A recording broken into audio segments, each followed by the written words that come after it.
If someone murdered you, cut your body up, and buried the pieces where no one would look, what would you do to get justice?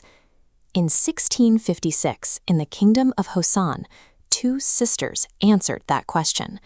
Their names appear in the official royal court records, detailing a case of murder and retribution that reached the highest levels of power. The story begins on the estate of wealthy Lord Min. His status is evident in the danchun, the vibrant traditional decorative coloring on the eaves. He had two kind daughters, Changhua and Hongyan, but his new wife, their stepmother, wanted her own son to inherit the estate. The girls were in her way. One stormy night, she made her move.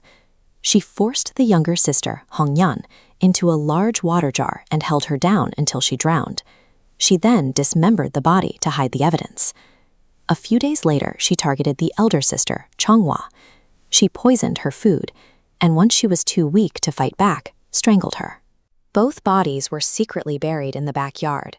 When Lord Min asked where his daughters were, his wife told him they had simply run away from home. He believed her. The stepmother had hidden the bodies and convinced the witness of her innocence. The local authorities were blind to the truth, and for a few weeks it seemed she had gotten away with it. This diagram tracks the movement of the spirits. They began within the private walls of the family home before pushing their way into the public legal system and finally the royal court itself. The first phase began inside the walls of the estate. At midnight, the family would hear two little girls crying in the dark, asking their mother why she killed them. Footsteps with no feet echoed down the halls. Physical evidence began to appear. The stepmother's new baby boy would scream and point at empty corners of the room. Servants woke to find small, wet footprints tracked across the floor, footprints that always led back to the water jar. The stepmother hired shamans to cleanse the house and even tried leaving poisoned food out for the spirits. But the activity only grew more violent, with objects flying across rooms and blood appearing on the walls. And through it all, every single night, the two sisters whispered the same words: "We want justice." The sisters were tightening a psychological grip on the household.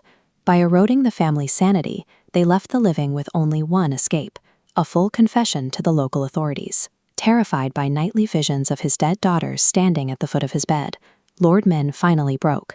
He went to the local magistrate and confessed his suspicions about his wife, but the magistrate laughed and dismissed the case entirely.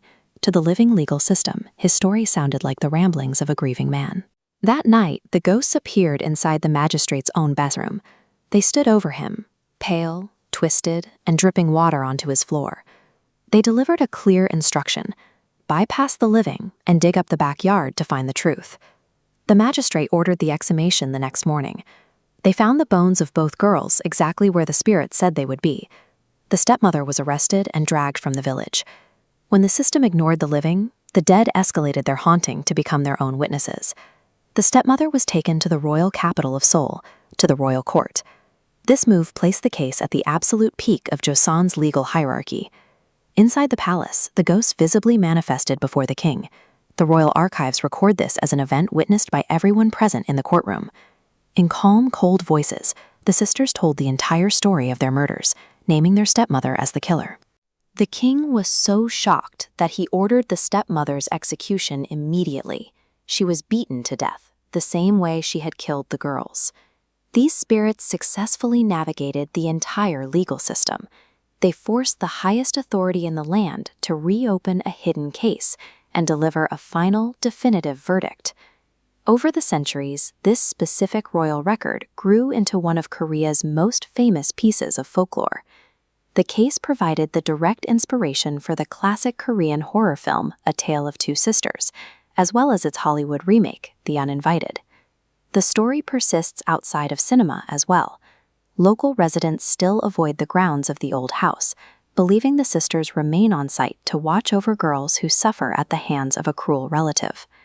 The sisters found the justice denied to them in life. They remain a permanent fixture in Korean culture, a warning to the cruel and a symbol of protection for the vulnerable. Comment below with the name of the country whose historical paranormal stories you want to see next. Subscribe for more real ghost stories from around the world, and I'll see you in the next haunted tale.